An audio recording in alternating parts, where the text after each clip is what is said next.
Goeiemôre, as jy baie bly om in die huis van die Here vanoggend te wees. Amen. Nou, ouer gewoonte, het ek 'n vraag wat ek wil vra. Nou, hierdie vraag is eintlik baie maklik. Regtig. Sien dit weer, Karen? Nee, maar is regtig. Ek wil julle die vraag vra. Waar is die eerste visioen in die woord van God of 'n droom in die woord van God aangeteken en aan wie is die droom gegee? Kom moet my nou nie so aankykie. Dis 'n maklike vraag. Nee. Wie? Nee. Ek het nou 3 antwoorde. Adam? Nee. Nee. Nee. Die eerste droom wat aangeteken staan in Genesis 20 vers 3, waar die Here vir Abimelech gewaarsku het in 'n droom om vir hom te sê, Sarah is Abraham se vrou. Nie sy suster nie. So die chocolate is myne, bring hy chocolate, ek was mos nou reg. Amen. Daar is hy. Mense, ek wil vanoggend oor iets gesels, en julle sal sien die tema van my boodskap, slaaf of bond slaaf. Nou ek het gelees in die evangelies, en veral in die briewe wat Paulus skryf, verwys hy altyd na iets. Gaan kyk maar, Romeine 1 vers 1, kom hy en hy sê, Paulus, 'n diensknegt van Christus, 'n geroepe, 'n apostel, afgesonder vir die evangelie. Nou as jy 'n diensknegt is jy mos 'n slaaf van iemand of iets, nie waar nie? Dis mos wat 'n diensknegt is. Jy moet 'n slaaf van iets wees. Iemand is jou meester, iemand is bo jou aangestel. En hier kom Paulus, en dit is vir my so mooi. Jy kan in Efesiërs jy kan in elke aanhef omtrent van Paulus kyk wat in die woord aangeteken is. Sê hy, ek Paulus, 'n dienaar, 'n diensknegt. Van wie? Van Christus Jesus. En dit vir my so mooi, en ek het begin wonder, en ek het begin navorsing doen, en ek wil dit vanoggend met julle deel. Het jy al gewonder waarom Paulus na homself as 'n slaaf verwys? As 'n diensknegt. Ek meen, hy is mos die skrywer van die grootste gedeelte van die Nuwe Testament. Hoe kan Paulus dan sê hy's 'n slaaf? Paulus het groot geword as 'n Romeinse burger, weet julle dit? Paulus was deur Gamaliel geleer, die hoëpriester van priesters van daai tyd. So Paulus was 'n baie geleerde man gewees. En nogtans verwys Paulus na hom as 'n slaaf. Hoekom? Wat is daar wat dieper is in hierdie betekenis? Hierdie verwysing na 'n slaaf. En ek het 'n bietjie navorsing gaan doen. Om dit te verstaan moet ek en jy in die geskiedenis van die Israeliete gaan kyk. Nou in die geskiedenis van die Israeliete kry jy 2 tipe slawe. Wie kan vir my dalk 'n idee gee wat is die 2 tipe slawe? Jy kry 2. Nou die eerste een in Israel se kultuur, in die Hebreëse slawe, was die slaaf wat noodsaaklik 'n slaaf is uit keuse of deur die wet aangesê is om 'n slaaf te wees. Met ander woorde, wanneer hierdie persoon kom en hy sien hy is in 'n finansiële krisis, hy sien hy kan nie meer by homself die lewe in die mas opkom nie, en hy skuld dalk mense geld, dan het die wet hom verplig om 'n slaaf van iemand te word. Nou daardie slaaf kon hy uit vrywillige keuse, of die skrifgeleerdes en die slim geleerde mense het dan vir hom gesê, jy sal 'n slaaf wees van daardie persoon. En wat gebeur dan? Na 7 jaar is daai persoon 'n vrymens. Met ander woorde, hy moes vir 7 jaar volgens die Israelitiese wette 'n slaaf wees, verplig wees om 'n slaaf te wees. Nou wat beteken dit om 'n slaaf te wees? Wie kan my so gou sê? 'n Slaaf het geen regte nie. Absoluut niks. 'n Slaaf moet doen wat vir hom gesê word om te doen. 'n Slaaf moes altyd beleef teenoor die mense wees teenoor wie of wie bo hom aangestel is. Het jy al gedink as daai slaaf, soos wat ons vandag in die samelewing het, getroue kinders. Ons ouers is so getrou aan ons kinders. Ons is tog slawe van ons kinders, nie waar nie? As ons kind sê doen iets, dan spring daai ouer op en hy doen dit. Halleluja. Hoe het ons kinders ons so mooi opgelei, né? Nee, dis nie wat die woord sê nie. 'n Slaaf moet altyd beleef wees. Anderste wat gebeur, hy het die reg, die eienaar, om daardie slaaf dan te straf. Hy het geen besittings van sy eie gehad nie. Alles wat hy gehad het behoort aan wie? Aan die eienaar, die een wat behoor hom aangestel is. Hy het nooit na sy eie belange gesoek nie. Hy mag nie, terwyl hy 'n slaaf is, mag hy nie na sy eie belange omgesien het nie. Na wie se belange moes hy omsien? Na die mense wat oor hom aangestel is. Hy moes altyd op die uitkyk wees vir 'n nood waarin die eienaar verkeer, of ongerief waarin die eienaar mag verkeer. Met ander woorde, hy moes altyd daar wees om hom by te staan. As hy swaar loop of as hy iets nie kan doen nie, moet die slaaf dit namens hom doen. Om vir die welstand van ander mense ook te werk. Dan oor hy was nie net die eienaar of die slaaf van daardie spesifieke persoon nie, maar van daardie hele huishouding van die eienaar. Met ander woorde, as die kinders van daardie eienaar gekom het en hom opdragte gegee het, wat moes gebeur? Hy moes dit doen. Hy het nie 'n keuse gehad nie. So was die lewe van 'n slaaf, of kom ons sê die dienaar in daardie huis, was dit lekker geweest? Was dit mooi geweest? Was dit 'n rooskleurige lewe waarna hier verwys is? Nee, nou hoekom Paulus dan kom en hy sê, maar ek's 'n dienaar. Om 'n dienaar te wees is om getrou aan ander mense te wees, om te doen wat ander mense wil hê jy moet doen. My vrou sê mos, sy is die dienaar aan ons huis, as ek my vingers klap, dan moet dinge gebeur. Sy het nie altyd 'n keuse nie, want ek is mos die chief in charge. Nou om Steven. Daar is hy. En dit is wat ons baie keer moet besef. 'n Dienaar is eintlik die een wat uitgeskuif is. Is eintlik die een wat die taakies doen wat niemand wil doen nie. Nou na hierdie 7 jaar kom daar iets. En daardie persoon wat 'n slaaf is, het 'n keuse. Hy het 'n keuse om as 'n vry man weer te lewe, herstel te word in sy eie huishouding, of hy het 'n keuse om aan te bly as 'n slaaf vir hierdie eienaar. Nou wanneer die persoon dan die keuse maak om te sê, ek gaan 'n slaaf bly, dan word hy in die openbaar, moet 'n verklaring gemaak word, om te sê, ek bly die slaaf van hierdie eienaar tot waar ek sterf. En wat gebeur in die openbaar? Daar die eienaar kom, en hy vat 'n esel, en hy maak 'n gat deur die oor van daardie persoon. En wanneer hy die gat deur die oor maak, staan daardie persoon dan bekend as 'n verbondslaaf. Dis 'n verbond wat gesluit word tussen die eienaar en die slaaf en die slaaf en die eienaar. Met ander woorde, daar's 'n wederwysige ooreenkoms. Die eerste een, 'n gewone slaaf, het nie 'n keuse gehad nie. Maar by die verbondslaaf kom daar en daar word 'n keuse aan hom gegee. Jy kan lewe of jy kan onder my beskerming lewe. Nou wat gebeur wanneer iemand na 7 jaar sy skuld betaal het aan 'n vrou? Hy moet 'n keuse maak. Persoon moet dan in die openbaar as 'n verbondslaaf geïdentifiseer word. En daardie teken is 'n lewenslange verbintenis met sy eienaar. Maar wat gebeur met hierdie verbondslaaf? Daar's iets wat hom anders maak as die res. Omdat hy nou 'n nuwe verbond het. Wat beteken? Hy het voorregte.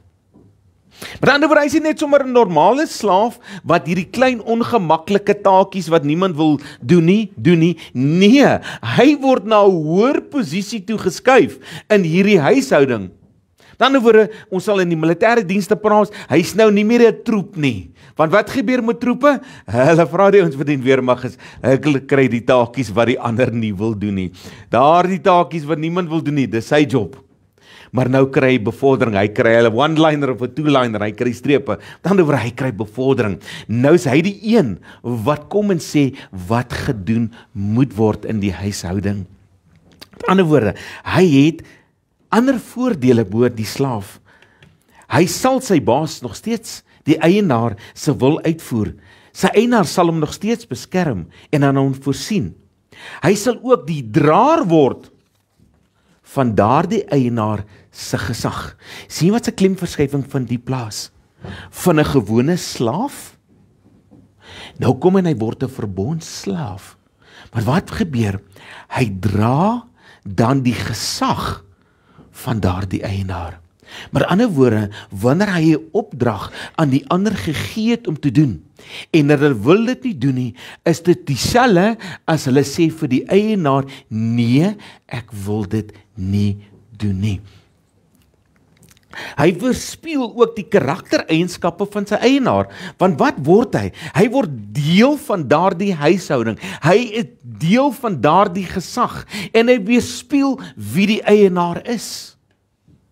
Hy is nie meer 'n normale slaaf nie, maar hy is een wat 'n verbond het met die eienaar. Hierdie verhouding word dan gebaseer op liefde en nie uit nood nie. Hier kom die ooreenkoms weer. Een was uit nood, maar die tweede een, die verbondslaaf, kom in liefde.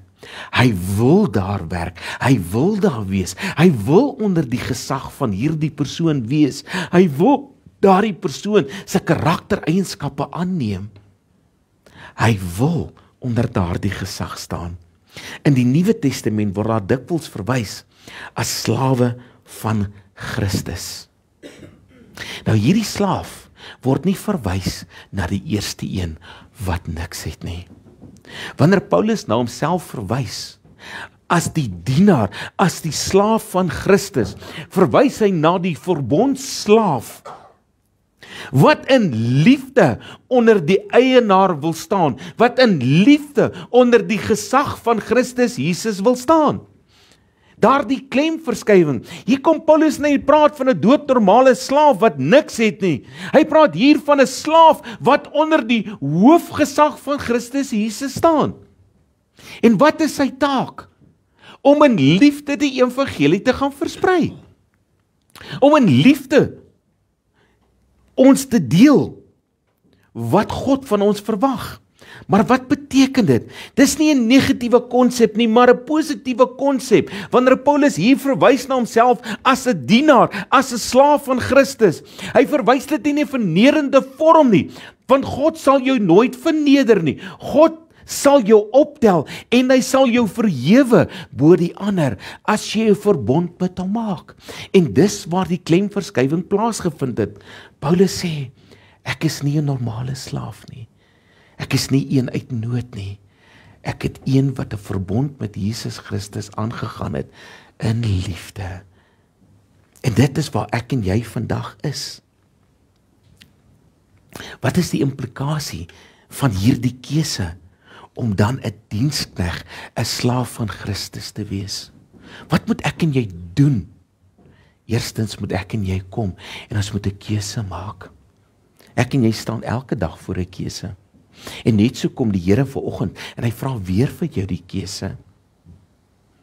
Is jy die dienaar of die slaaf van die wêreld wat in nood alles moet doen? Of is jy die verbondslaaf, die verbondsdienaar wat in my naam gesag, autoriteit het? Wie is jy in hierdie? Is jy soos Paulus vrywillig in jou diensbaarheid aan God, waar jy in vryheid jou diensbaarheid aan God kan beoefen en betoon, en nie in nood nie. Want sien, baie keer dis wat ons doen. Ons is nog slawe van die wêreld.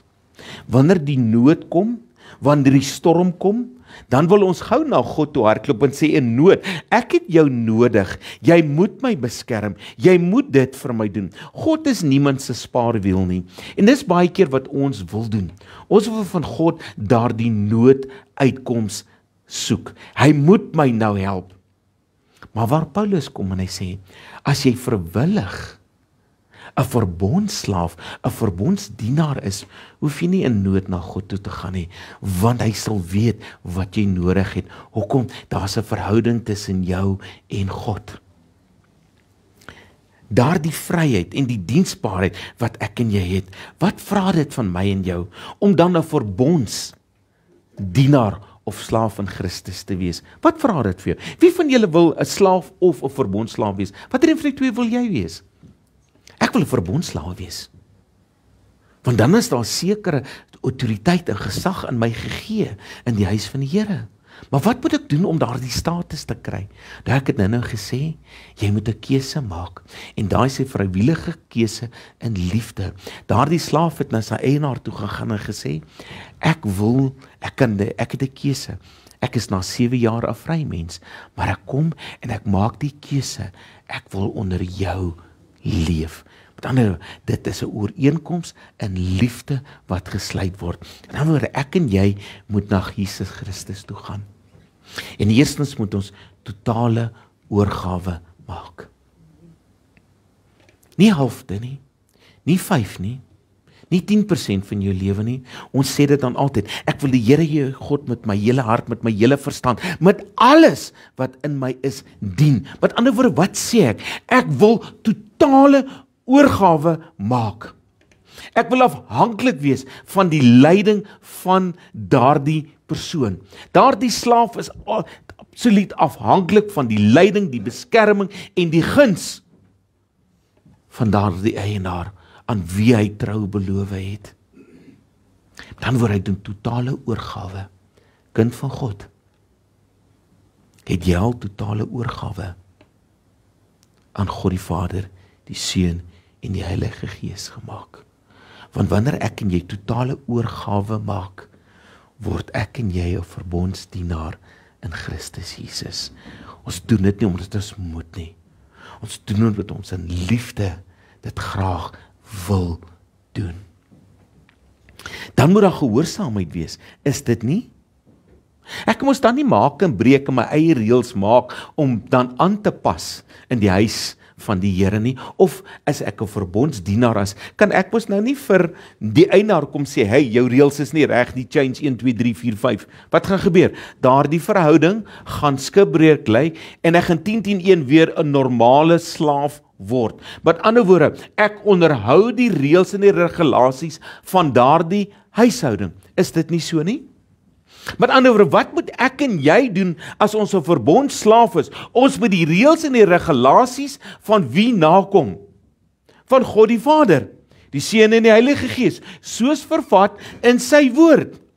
Wat gebeur wanneer ons hierdie reëls buig om by ons aan te pas? Daar kom 'n breuk in die vertroue en die verhouding tussen die eienaar en die verbondslaaf. Ek en jy mag nie hierdie woord breek of aanpas by ons nie, want dan breek ons die vertrouensverhouding wat God in ons geplaas het. Hierdie verhouding tussen die verbondslaaf en sy eienaar was 'n kosbare verhouding, gebaseer op getrouheid en gehoorsaamheid. Hy het nie die reëls verbreek nie.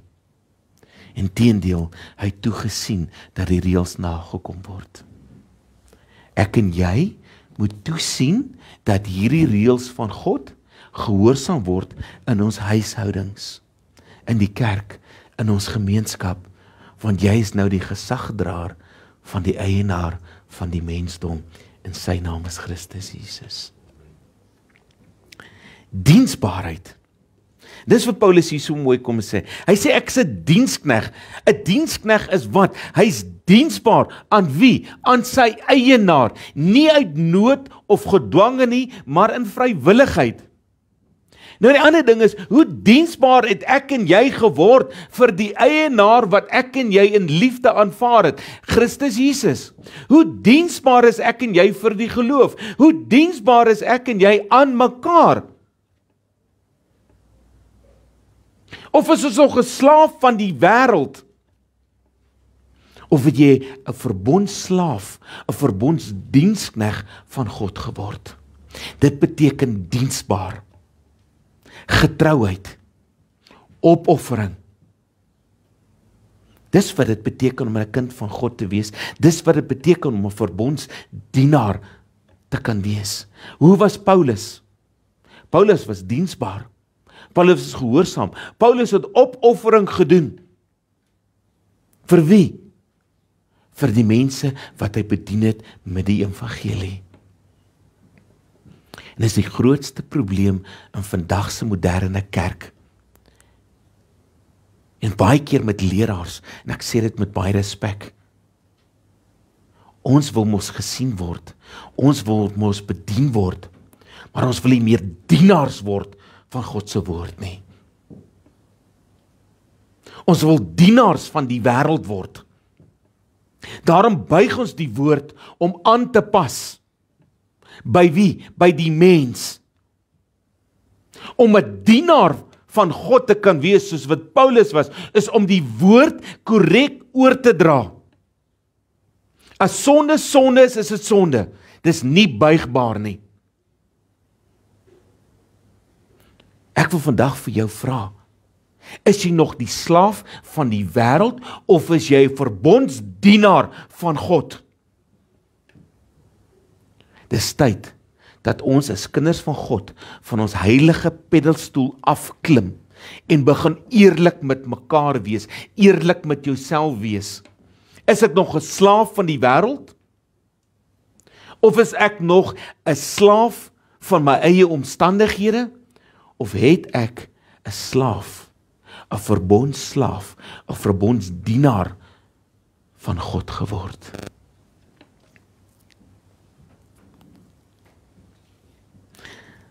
Paulus het Jesus se voorbeeld nagevolg. Weet jy dit? Wat was Jesus se voorbeeld? Hy het gekom in die gestalte van 'n slaaf, 'n dienaar.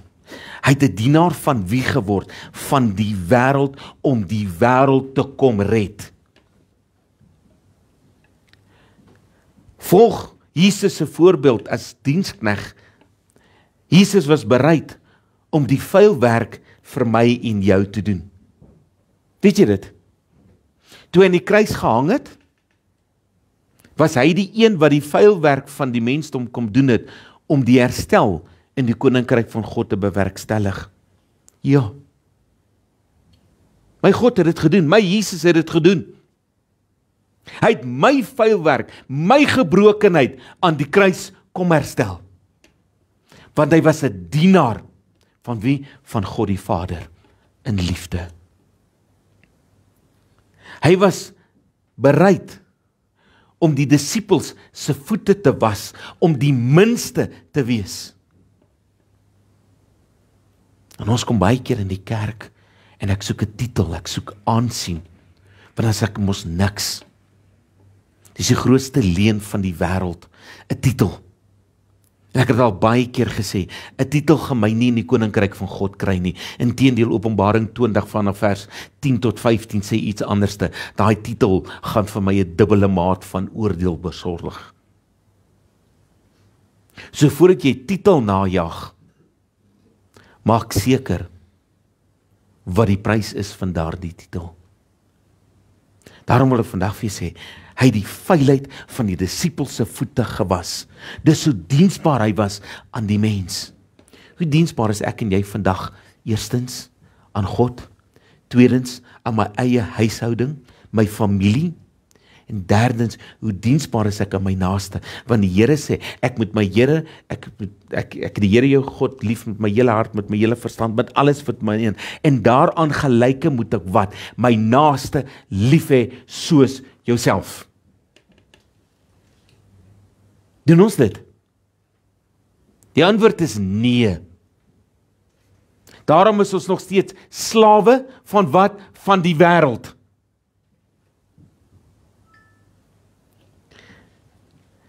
Is jy bereid om te sterf vir ander se sonde, soos wat Jesus Christus gesterf het? Ek vra jou. Dis so diensbaar is, dis die hoogste prys van diensbaarheid wat betaal is om te sterf vir elkeen wat vanoggend hier sit, insluitend my.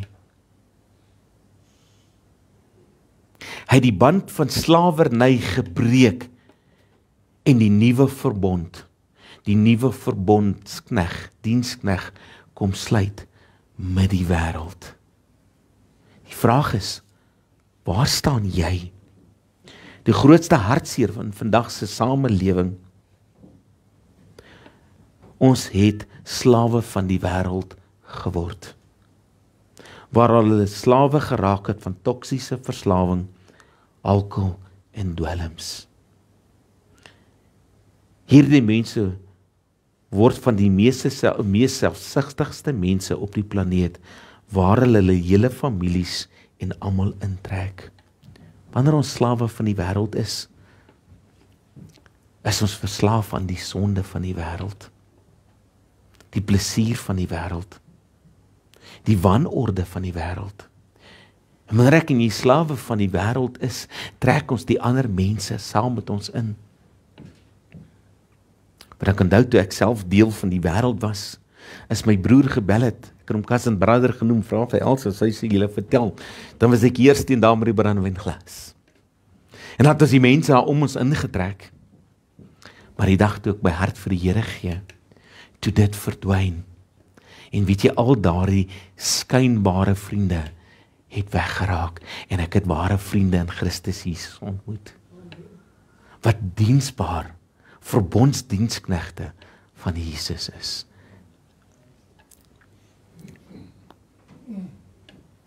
Baie van hierdie slawe van die wêreld wil graag so belangrik wees. Is dit nie so nie? Het jy al gesien as iemand baie keer 'n vertrek instap? I've arrived. Het almal gesien, hy's hier. Die partyman is hier. Hy het gearriveer.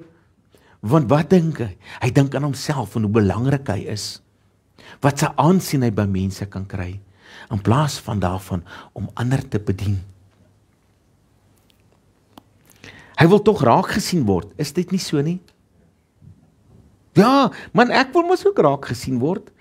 Anders te voel ek mos nie goed oor myself nie. En dit is wat 'n slaaf doen. 'n Slaaf van die wêreld. Hy wil geag word iets, terwyl hy maar niks is nie. Ons wil tog so graag 'n ereposisie beklee, is dit nie so nie? Wanneer jy iets in die wêreld is titels en aansien mos vir jou belangrik, nie waar nie? Het jy al gehoor as jy by iemand inkom? En sê, nee, jy kan nie dit noem. Ek is dokter so en so. Ai, Shane, ek is Gert, 'n dienskneg van die Here. Soos Paulus sê, ek is Paulus, 'n dienskneg van die Here. 'n Titel kan jou nie in God se koninkryk kry nie. 'n Titel maak jou jaloers. Jy sien, wanneer ons nog slawe van die wêreld is hierdie aansien belangrik, en ons sal alles in ons vermoë doen om daardie aansien te kan bekry en te kan bekom. En baie keer raak ons jaloers op die seëning van ander. En nog 'n groter hartseer natuurlik is mens wat die slagoffer raak van Satan en dit wat Satan aan hom bied. Dis wat 'n slaaf is. 'n Slaaf is vatbaar, want hy moet in nood sekere dinge doen.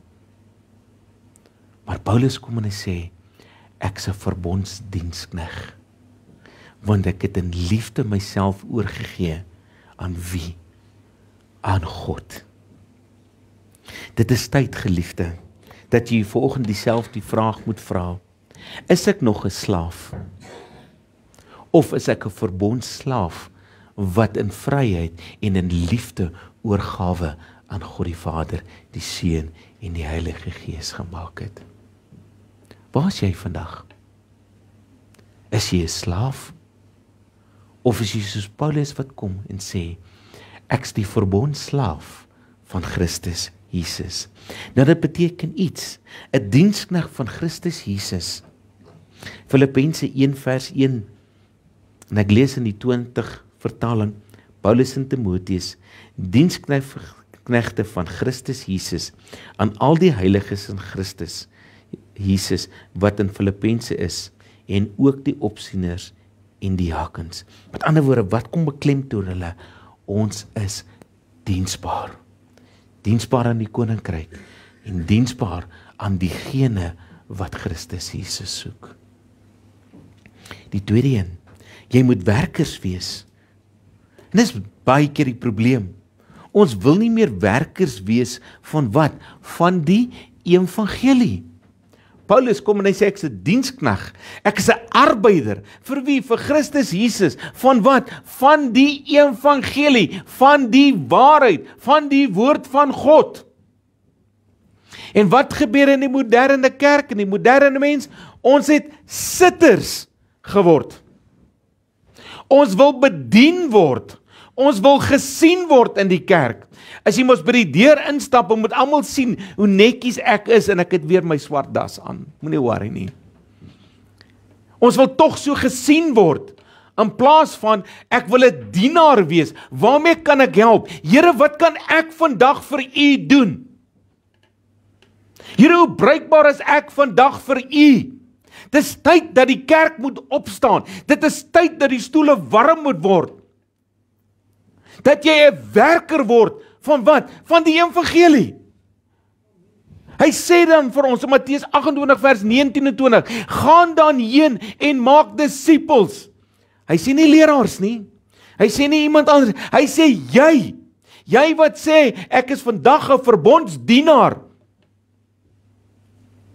Jy moet gaan werk.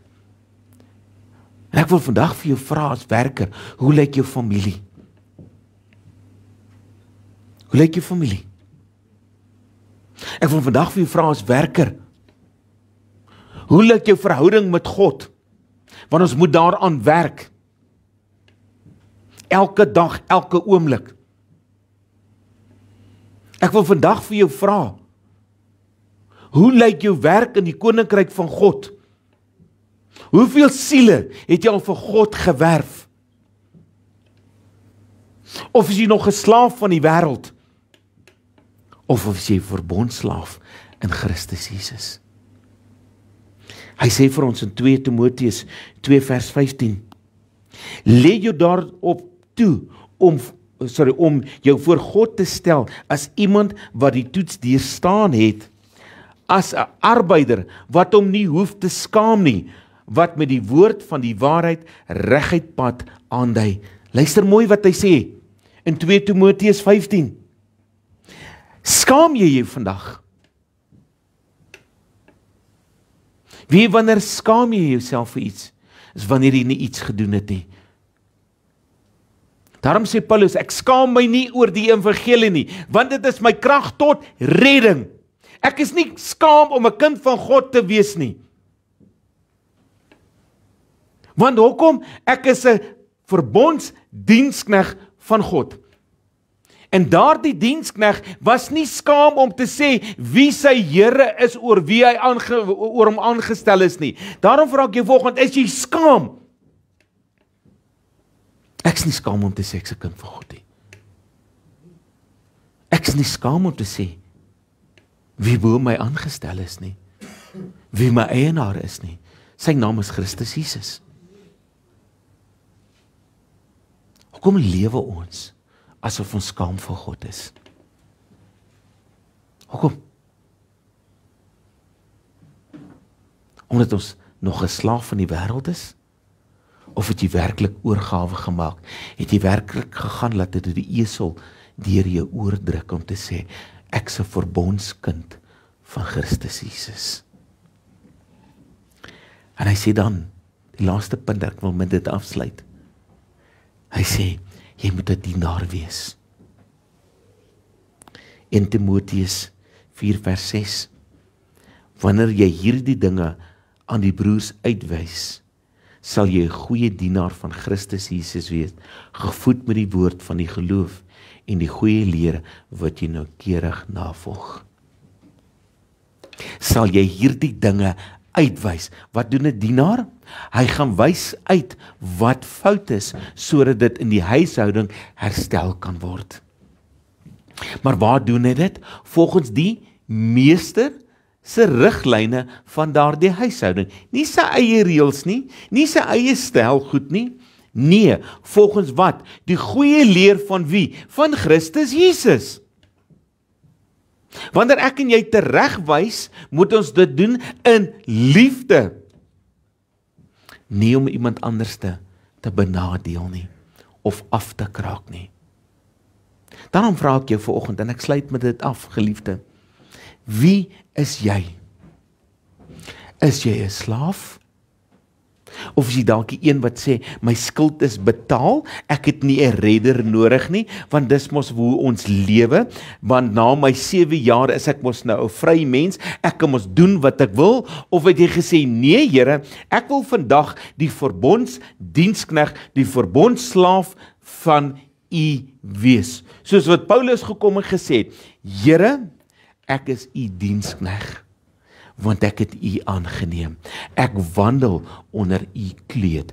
Ek wandel onder U huishouding. Ek wandel onder U reëls.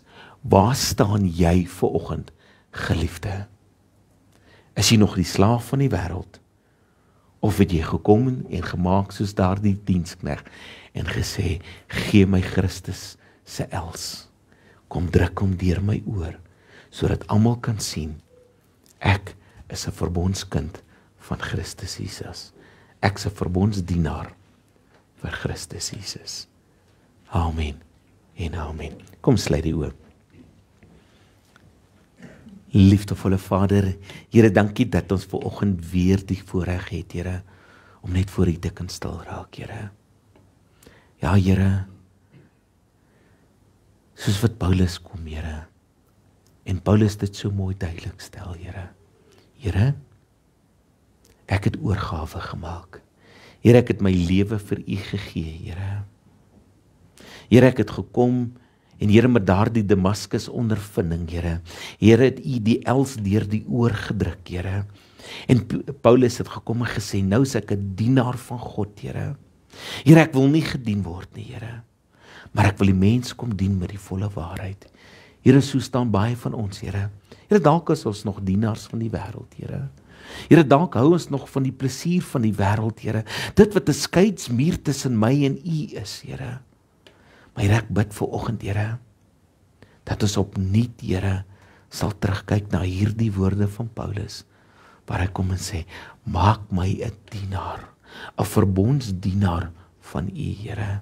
Here, dit is my gebed in hierdie oggend, Here. Here, dat die band van slawerny in elkeen se lewe gebreek sal word.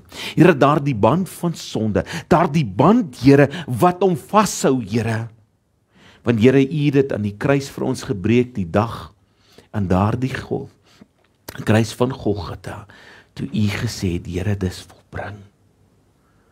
Here, het U die band van slawerny gebreek en kom heg met die band van liefde, Here. Mag ons in hierdie oggend, Here, daardie band raak sien. Mag ons nuut in hierdie oggend ons lewe deursoek, Here, sodat ons kan kom en sê, Here, maak met my soos wat U met Paulus gemaak het, en sit U esel deur my oor, dat die wêreld kan sien, ek is 'n verbondsdienskneg, of verbondsslaaf van Christus Jesus. Hy is my eienaar, ek behoort aan hom, en ek wandel in sy liefde, sy gesag, sy autoriteit. Ek het die kleed van Jesus om my skouers geplaas in Christus Jesus naam. Amen en amen.